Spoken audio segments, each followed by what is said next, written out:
Cette semaine dans Top Sortie, on vous emmène au cinéma, et plus précisément aux rencontres cinématographiques de Cannes qui ont débuté en début de semaine et qui s'achèvent ce week-end. Bonsoir Gérard Camille. Bonsoir. Vous êtes le président de Cannes Cinéma, Oui. C'est l'association qui organise le festival. Le festival, absolument. Et Morgane Lasdy-Pesson du magazine Le Mensuel qui est là pour nous accompagner comme toujours. Bonsoir Morgane. Bonsoir Céline. On va faire un petit détour par ton interview de la semaine. Tu y rencontres une certaine Mathilde Amet et Didier Deschamps, rien à voir avec le footballeur. Exactement. Là, c'est un Didier Deschamps, danseur. On reste à Cannes pour le festival de danse Cannes Côte d'Azur. Parce que ça se passe à Cannes principalement, mais pas que. Il y a quand même 13 lieux qui sont concernés par ce festival, dont par exemple Draguignan, Fréjus, Carrosse, Nice, Antea à Antibes. Voilà, c'est vraiment un festival régional désormais. C'est une biennale. Le nouveau directeur artistique, c'est Didier Deschamps, donc c'est un danseur et chorégraphe, bien sûr. Et puis j'ai rencontré aussi Mathilde Amet. Alors elle était venue pour son nouveau spectacle Make-up, magnifique, on en avait parlé, elle est venue à Nice, et ça tombe très bien parce qu'elle est présidente du jury du nouveau festival dans le festival qui s'intitule Move in Cannes. Et là, on rejoint justement le deuxième sujet sur le cinéma, puisque c'est un festival qui va récompenser des courts-métrages autour de la danse. Allez, on écoute. Voilà. La danse est, une discipline extraordinaire parce qu'à la fois elle vous amène la liberté et en même temps c'est une discipline, vraiment au sens propre du terme.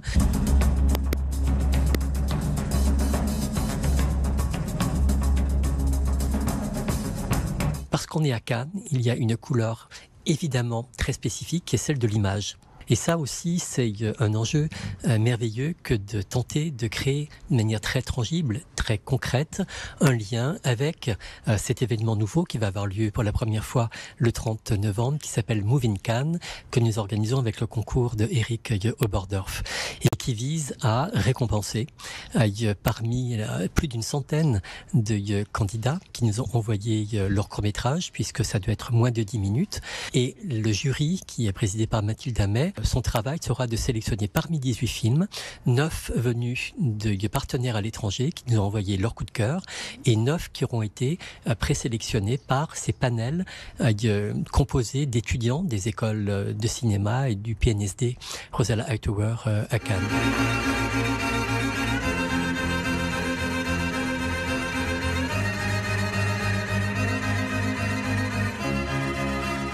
Move In, c'est un festival nouveau, donc sa première édition. Et là, moi, je vais être présidente du jury et j'ai hâte de découvrir ces films. Ce sont des films courts, mais qui traitent de la danse ou qui montrent la danse. Donc, le rapport au corps et à l'écran, évidemment, ça ne pouvait que m'intéresser. J'adorerais d'ailleurs moi-même réaliser des films sur un film sur le corps. Et là, j'ai hâte de découvrir la programmation.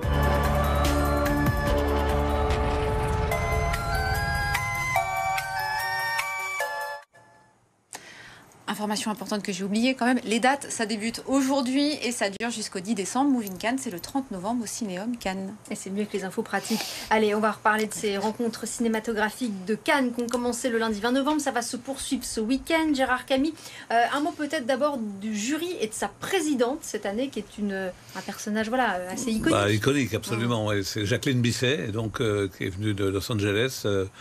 Et ça, on est très heureux qu'elle ait pu venir parce que c'est Bullitt, c'est Le Magnifique, c'est énormément de films, mais c'est vraiment une icône du cinéma américain, du cinéma international.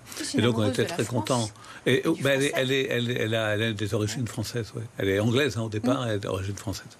Et après, elle est très bien accompagnée aussi dans le jury, puisque le jury qui devra statuer samedi soir à 19h, donc on a déjà vu 6 films, donc il n'en reste que 2. Olivier Ayage-Vidal, qui est un réalisateur qui a déjà réalisé plusieurs films. Frédéric Brémaud, qui est c'est Brémaud. Parce qu'en fait, c'est son nom. Non, mais il s'appelle Brémaud, mais en fait, son nom d'artiste, c'est Brémaud. Voilà. Et donc, il est scénariste de bande dessinée. Voilà. Et puis Bruno Sanchez, vous le connaissez, c'est un acteur qui a travaillé sur Canal+, et puis qui est aujourd'hui dans le cinéma. Et puis l'autre grande dame, c'est Nadine Trintignant. voilà, qui a montré, voilà, qui rendre hommage à sa fille. Voilà, qui a montré un film donc dans la semaine sur sa fille. Voilà un peu pour donc cette photographie du jury. Oui, et puis alors après dans les invités quand même, alors tous les invités sont importants et sont intéressants, mais j'ai noté par exemple la présence d'Agnès Jaoui, oui, entre autres Lambert Wilson qui était là aussi, oui. Dominique Fro qui était là pour présenter l'ouverture. Voilà, non, il y a pas mal de personnes intéressantes. Laurent Gérard qui est toujours là, qui est encore là. et qui mais d'ailleurs, même demain. quand il ne vient pas pour travailler sur le festival, oui. il est là par amitié. Il est là par amitié en effet, mais là on lui a donné un peu de travail quand même, puisqu'en fait il va présenter, enfin il a présenté et il continue de présenter l'hommage à Max von Sydow, parce que c'était un ami intime de Max von Sydow. Et il y a encore 2 séances, 18h30 voilà. et 20h45, demain aux Arcades. Voilà, et donc voilà, là c'est intéressant. Non, c'est ce soir. C'est ce soir. Oui, c'est ce soir, oui. pardon. Alors, à propos de la programmation, quels en sont les temps forts selon vous? Les temps forts, c'est les 8 films en compétition déjà. Oui. Donc voilà, et qui, je pense, ont été appréciés. Mais ça, et qu'on peut revoir dimanche. Voilà, et on peut revoir dimanche aux Arcades et au Cinéum, 4 films dans l'un et 4 films dans l'autre. Les 8 films en compétition sont représentés. Après, il y a quand même 25 avant-premières, dont 19 sont accompagnés, enfin ont été accompagnés et sont accompagnés jusqu'à samedi. Des réalisateurs, voilà. des comédiens. Des réalisateurs, des comédiens qui viennent pour présenter leurs films, qui sont tous en avant-première. On peut encore voir en avant-première donc Frémont. Tout à fait. Demain aux Arcades à 14h. Et double foyer. Voilà, double foyer aussi. Et à 16h, le premier film sur Daniel Prévost. Avec Daniel Prévost, donc ça s'appelle Bande de ringards, à 16h aux Arcades, voilà. Il y a quand même une caractéristique dans ce festival aussi, c'est qu'il est relativement accessible. Toutes les projections sont ouvertes au public. Toutes les projections sont ouvertes au public. Il y a eu énormément de masterclass. Il y en a encore 2. Non, elles sont passées ce matin et samedi, il n'y en a pas. Donc voilà, mais il y a beaucoup de masterclass. Et ça, c'est aussi un élément fort avec 300 ou 400 jeunes qui sont là qui ont été là toute la semaine pour voir des films. Donc c'est la clôture cet après-midi pour les stages.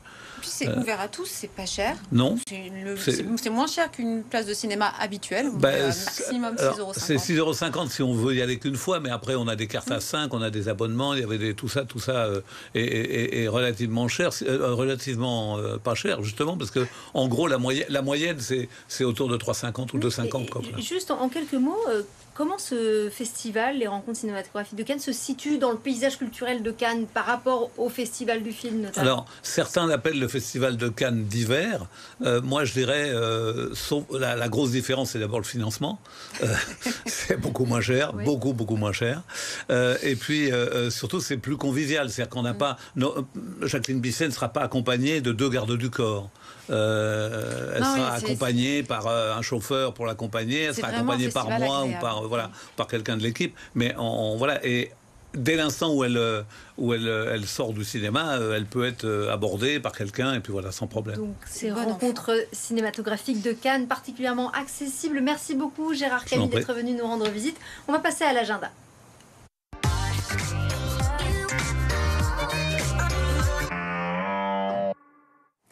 On débute tout de suite avec un spectacle à Monaco, au Grimaldi Forum, du 1er au 3 décembre, Madagascar, The Musical. Donc là, écoutez, tout est dit, c'est l'adaptation du fameux dessin animé, mais sur scène, c'est en anglais, surtitré en français.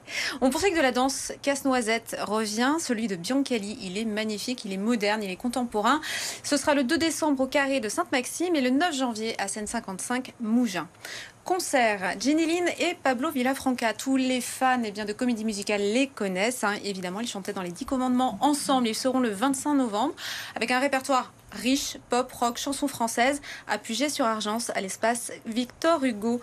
Le Monte Carlo Jazz Festival débute, ou a débuté d'ailleurs, le 17 novembre et se poursuivra jusqu'au 2 décembre à l'Opéra Garnier, 17e édition, avec entre autres Massy Gray, Kezia Jones, Ibrahim Malouf et puis Alex Jaffray qui revient avec son spectacle musical et pédagogique. On termine avec le Festival de la Montagne à Saint-Paul-de-Vence. Alors la montagne vient à vous en fait.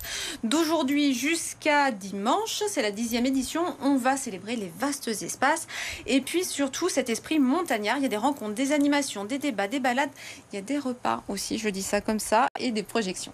Merci Morgane, à la Merci semaine à toi. prochaine, très bon week-end.